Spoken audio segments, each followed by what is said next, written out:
Double, double, toil and trouble, fire, burn, and cauldron, bubble. A lovely saying, isn't it really?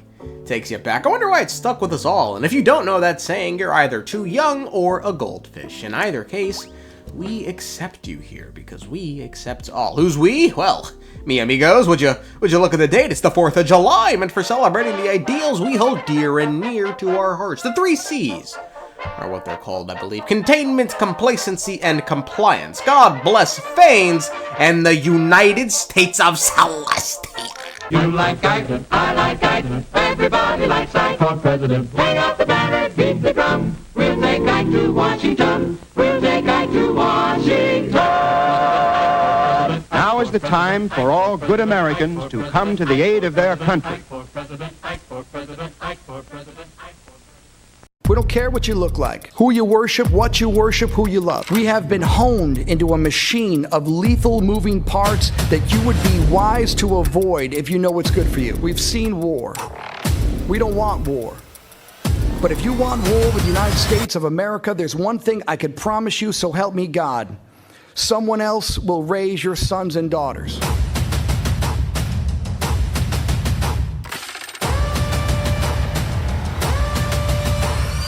My resolution? Airstrikes. Bomb them. Bomb them. Keep bombing them. Bomb them again and again.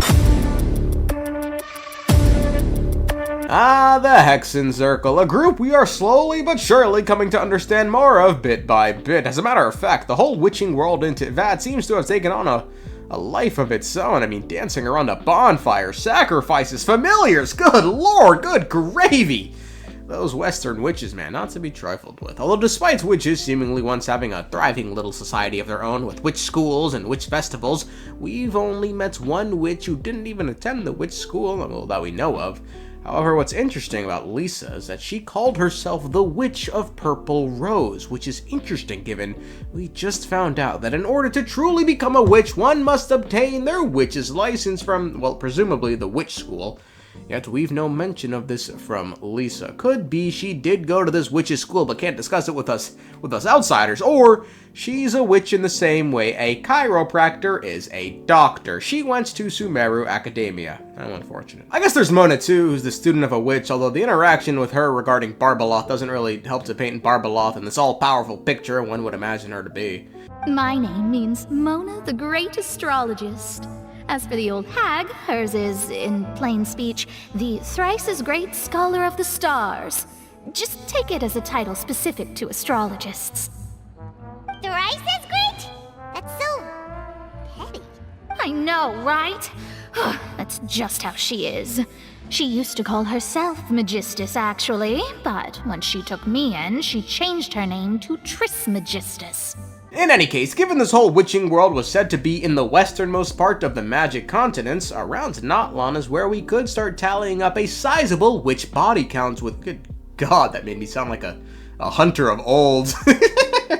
With the most prominent of the witches we may meet being the members of the all-powerful Hexenzirkel. Apparently a secret society, the Hexenzirkel is a coven centered around exploring Irminsul and having tea parties. It's presumably thanks to these Irminsul explorations they wield some form of immunity over Irminsul alterations, as members such as Alice and Nicole aren't affected by them. The coven is made up of either 8 or it could be 9 members who, despite their difference in stature, species, or being, are all at the end of the day witches. Each witch, barring Alice, has mastered one field, and for the record I said barring Alice not because she doesn't have mastery over one of the arts, but rather she's mastered many of them. Wolfie mentions to us that some of the arts mastered include conjuring and illusion. Also, I say 8 or 9 members just because the original circle showed 8 figures.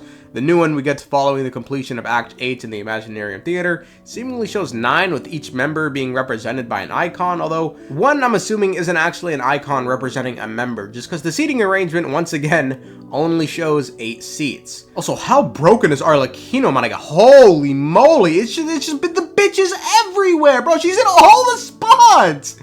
We currently know of 6 confirmed members of the Hexenzirkel. The elder of the group, Alice, also known as A, Astromancer, Barbeloth, Trismegistus, or B, Rhinedottir, Golds, also known as R, Nicole, Rain for N, Ivanova, or J, and finally Andersdotter, also known as M. One who is likely, highly likely, very incredibly likely to be a member of the group is the wandering witch Octavia, who also has her own code letter, and it's O. I again say it's very incredibly, highly, supremely likely she's one of the members of the Hexenzirkel because, well, she has a code letter. 2, she's friends with the Little Witch's master and the Little Witch in the Undying Flame. 3, she has a seat that's usually kept away because she's traveling other worlds. Hence why when we were first introduced to the Hexenzirkel, there were only 7 seats. And finally, she wrote volume 6 of the aforementioned novel. Each volume was written by members of the Hexenzirkel. Quote, "Is it still necessary to write this, the present moment being what it is? Allow me, then. Opportunities to return to this world are few and far between. Alice would think the same. If we don't continue, then everything would have been meaningless from the start." And now that leaves us with the mysterious 8th member who we know nothing about. When we will learn about him, who knows? We've known about the 6 members of the Hexenzirkel for like 2 years now, and I only just found out about the 7th member, Octavia, like 4 days ago. So of the 7 members we know, what exactly do we know? Well, of the 7 names, 2 are dead. Andersdotter and Ivanova presumably died from old age, seeing as they were just humans. Andersdotter is described by Alice as a legend that never ends. She was a great writer who at the end of her life decided to write the popular kids book, The Boar Princess, as a way to be remembered, seeing as she was dying way before the other witches. It worked, as the book remains extremely popular in modern day teyvat. Fuck knows how. The fucking demon wrote that book. That demonic end. The other dead human witch is Ivanova, who's literally only known for leaving the Hexenzirkel after marrying some feller. She seems to have ties with Snezhnaya, given her successor is dressed in Snezhnayan clothing, and the volume she may have wrote has references to a city mayor, and even name drops the Tsaritsa. Quote, "Some mysterious handwriting appears before the main text. Tsaritsa be good.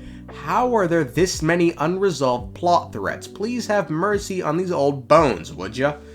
Moving on to the more powerful members of the group, let's start with Nicole Rain. Alice describes her as a guide who will never get lost, and as someone who will guide those who are lost when a change has occurred in this world. Mona also tells us she's older than even her master, who herself is a few hundred years old. We actually learned something very interesting about Nicole this patch, and it's why she speaks into people's minds, and it's because she's a mute. You see, Wolfie tells us there was once a boar tribe. One day, the boar tribe did some bad things, so they were punished by their master. The master took out rusty scales and instructed the boars to place things on the scales, and once they tip, the boars were free to leave. Quote, "Those boars who placed their heads on the scales became wolves, lizards, and snakes, leaving only their strength.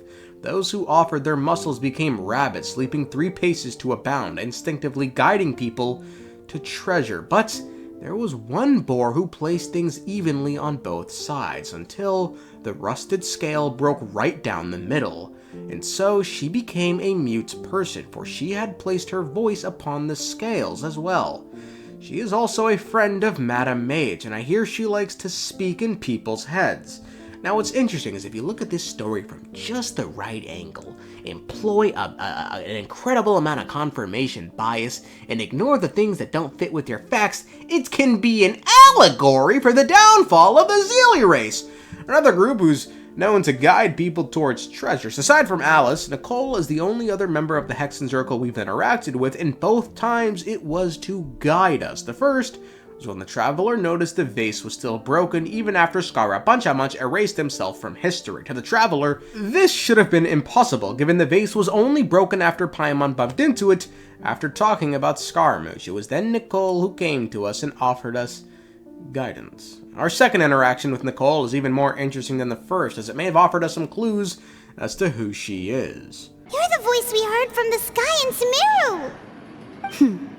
The voice from the sky, I fear that description is wrong. Though, not completely wrong.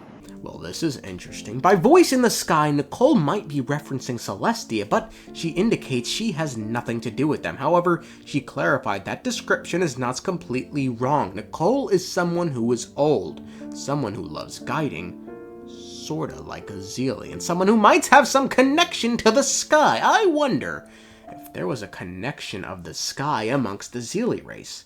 Oh my god, there was. And it was the Moon Sisters. Get its moons, skies? I don't think she's a Moon Sister, let me clarify. I also think calling everyone that's old and suspect Azalea is starting to wear a bit thin. Yeah, dude, it could be. Maybe she was just a fucking bore. It'd be a nice change of pace, huh? Now, obviously, I can't ignore the fact that she could be the Boar Princess in the book titled The Boar Princess, which is written by Andersdotter, a fellow member of the Hexenzirkel, a story that includes not just a boar, but a wolf, too. It could be the story was taken from a point in Nicole's life when she was a boar. Moving on from Nicole, let's talk Rhinedottir, author of Volume 4, which was heavily focused on research and experiments. Interestingly, she may also suffer from some sort of mental deficiency, perhaps stupid bitch disorder. Quote, "It's so rare for R to be in her right mind for a spell. Should she really be wasting the precious little lucid time she has writing this?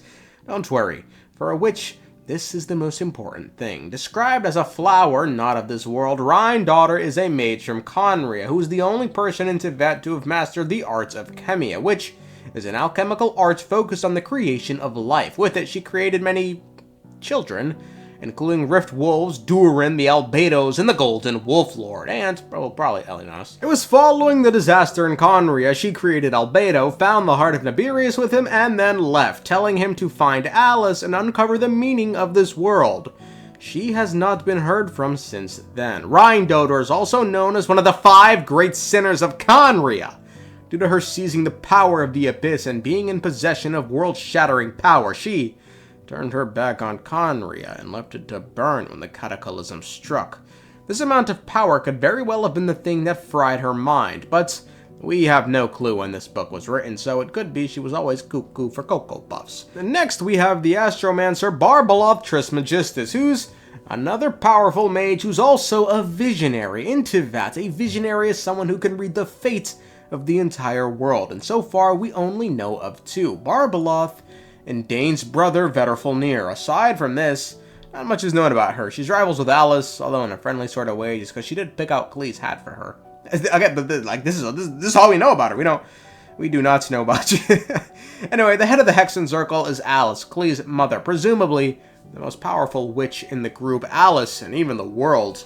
Alice is a witch who has traveled the entire world and beyond. She seemingly knows the truth of this world, as in the Wings of Festering Desire, she writes, quote, "Once upon a time, this world was ruled by dragons. Later on, humans appeared in that world. No one knows how that's happened. Maybe they came with the following meteorites.